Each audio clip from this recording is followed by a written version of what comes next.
Garments ইন্ডাস্ট্রিজে সবচেয়ে common দুটি ব্যবহৃত শব্দ হলো এসএমবি বা standard minute value and productivity. একটি ফ্যাক্টরি লাভ করবে নাকি লস করবে, এই দুটো পুরোই নির্ভর করে এই দুটি শব্দের উপরে, এসএমবি এবং প্রোডাক্টিভিটির উপরে। আসসালামু আলাইকুম, আমি Abdul Aziz, garments excellence with Aziz channel থেকে স্বাগত জানাচ্ছি সবাইকে। আজকে আমরা লিন সিক্স সিগমার নবম ভিডিও নিয়ে আলাপ করব। আজকের টপিক হলো SMB and productivity basic in garments industry. So SMB কি আর প্রোডাক্টিভিটি কি, কিভাবে ক্যালকুলেট করা হয়, এই বিষয়ে কথা বলবো। যে গার্মেন্টস ফ্যাক্টরিতে কেন এসএমবি বা প্রোডাক্টিভিটি গুরুত্বপূর্ণ। এসএমবির পূর্ণ রূপ হলো স্ট্যান্ডার্ড মিনিট ভ্যালু। সো অর্থাৎ একটি নির্দিষ্ট অপারেশন করতে কতটুকু সময় লাগে, এটার সাইকেল টাইমটা ক্যালকুলেট করে বাইর করা হয় এসএমবি। যে উদাহরণস্বরূপ, যেমন একটা শার্টের স্লিভ অ্যাটাচ করতে 0.50 মিনিট লাগে, সাইড সিম করতে 70 মিনিট লাগে, বটম হেম করতে 0.40 লাগে। এখন প্রশ্ন হলো যে এসএমবি কেন এত গুরুত্বপূর্ণ, আর এই যে স্ট্যান্ডার্ড মিনিটটা, এটাই কিন্তু হলো এসএমবি। তো এসএমবি গুরুত্বপূর্ণ হওয়ার কারণ হলো এটা আমাদের প্রোডাকশন টার্গেট দিতে সাহায্য করে, অপারেটর রিক্রুটমেন্ট করতে সাহায্য করে, লাইন ক্যাপাসিটি নির্ধারণ করে, এফিসিয়েন্সি অ্যান্ড কস্টিং, এই দুটো কাজে লাগে। মানে পুরো প্রোডাকশন প্ল্যানিংয়ে আপনার মূল ভিত্তিটা হলো এসএমবি। সো এসএমবি কিভাবে ক্যালকুলেট করা হয়। সো মনে করেন যে একটা পকেট জয়েন্টের বা একটা পকেটের এসএমবি কত। সাপোজ ধরেন একটা পয়েন্টের এসএমবি আমরা 60 মিনিট পেলাম। তো এসএমবি বের করার ফর্মুলা হলো বেসিক টাইম বা অবজার্ভ টাইম। আমরা যদি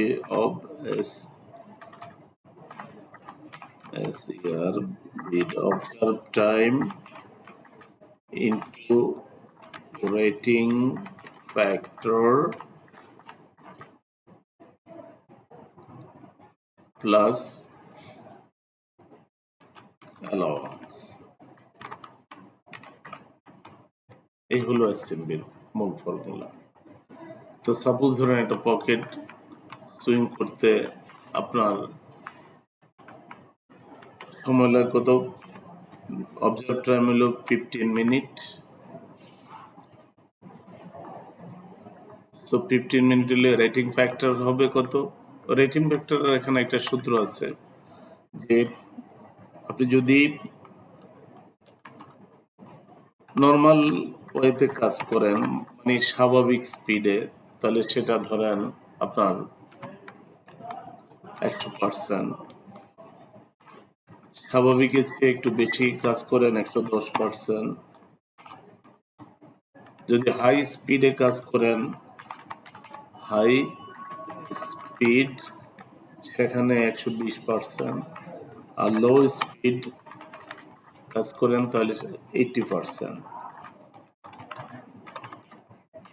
তো স্বাভাবিক ধরুন যে আমাদের নর্মাল থেকে একটু অ্যাজ ইউজুয়াল বা একটু নর্মাল ইতে আছে, তাহলে ইন্টু 10% এখানে যোগ দেই, ইন্টু 10% যোগ অ্যালাউন্স মনে করেন যে 15%। 15 মূল টাইমের 15% যদি আমরা অ্যালাউন্স যোগ দিই, তাহলে হবে এই তিনটার টাইমটা কত হবে,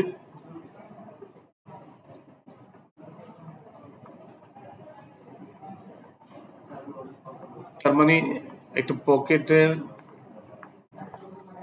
এসএমবি হলো 3%।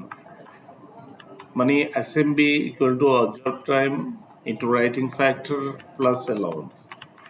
রাইটিং ফ্যাক্টর থেকে আশা করি বুঝছেন যে অপারেটর যে নর্মাল, যদি কেউ নর্মালি কাজ করে তাহলে সে স্বাভাবিক, যদি একটু বেশি কাজ করে তাহলে 110% ধরতে হয় রেটিং ফ্যাক্টর।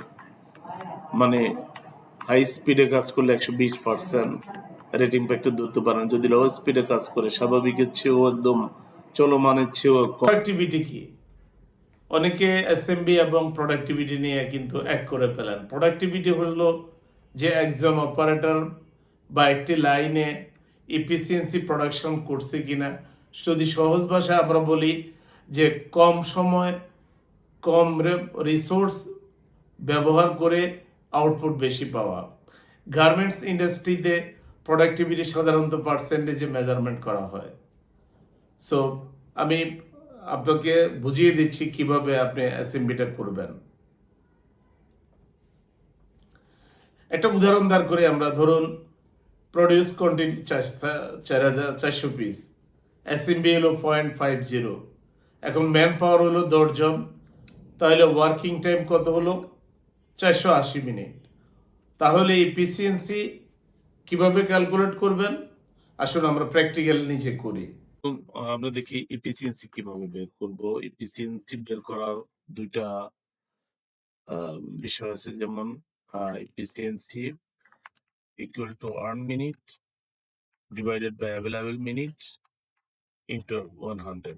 এখন আমাদের প্রশ্ন হলো যে আর্ন মিনিটটা আমরা কিভাবে বের করব। সো আর্ন মিনিটটা বের করতে হবে, মানে আমাদের মনে করেন যে 80 জন অপারেটর করছে 1 ঘন্টা, দ্যাট মিনস 60 মিনিট। তাহলে আমার এই আর্ন মিনিটটা হবে 48 মিনিট। এই 48 মিনিট। এখন অ্যাভেলেবল মিনিট কিভাবে বের করবো? অ্যাভেলেবল, এটা সরি, এটা হলো অ্যাভেলেবল মিনিট, এটা হলো অ্যাভেলেবল মিনিট।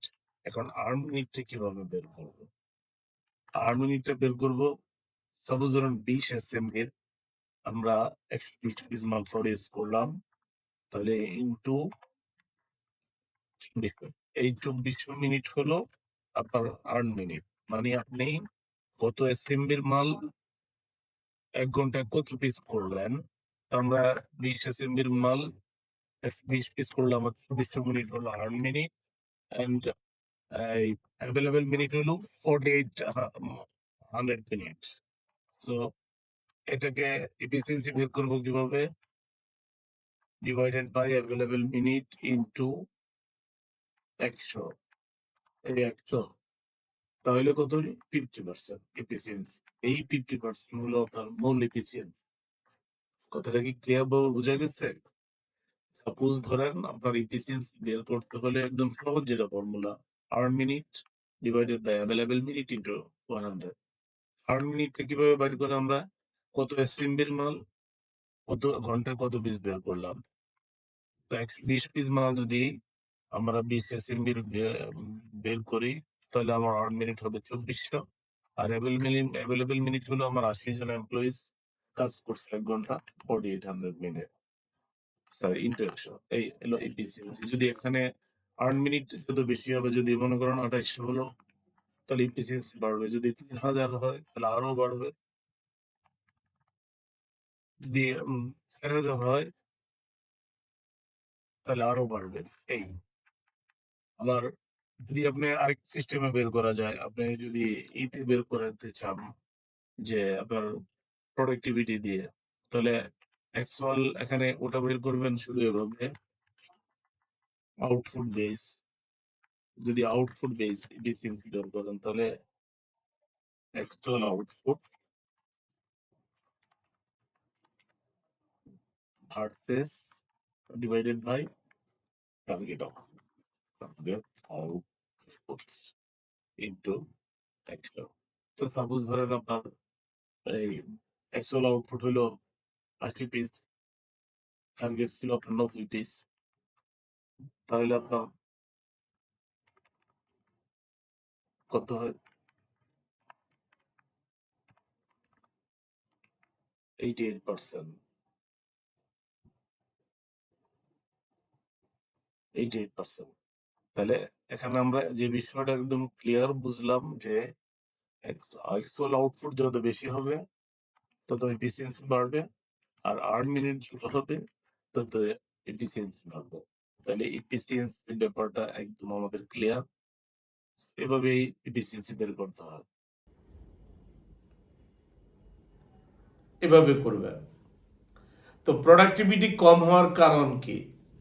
অনেক কারণে প্রোডাক্টিভিটি কম হতে পারে, যেমন common reason, poor line balancing, machine breakdown, operator skill gap এবং এক্সেসিভ রিওয়ার্কের কারণে আপনার প্রোডাক্টিভিটি কমতে পারে।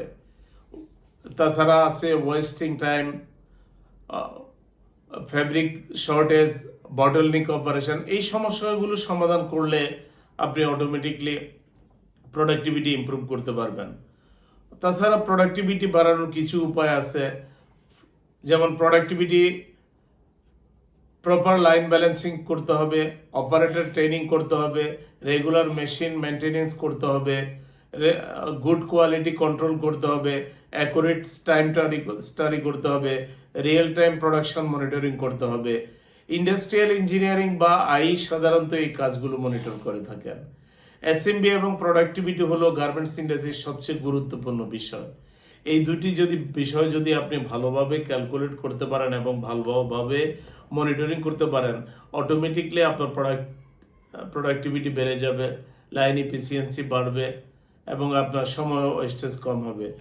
যদি ভিডিওটি ভালো লাগে লাইক কমেন্ট শেয়ার করবেন এবং আপনাদের মতামতগুলো কমেন্ট বক্সে অবশ্যই জানাবেন, তাহলে আমি পরবর্তীতে আরও বিস্তারিত আলাপ করতে সুবিধা হয়। ইতিমধ্যে অনেক বন্ধু আমাকে জানিয়েছেন, অনেকগুলো প্রশ্ন করেছেন, আমি সে প্রশ্নগুলো নিয়ে ধারাবাহিকভাবে একটা ভিডিও করব যে প্রশ্নগুলো কি কি ছিল। তো ততক্ষণ পর্যন্ত পাশে থাকার জন্য ধন্যবাদ।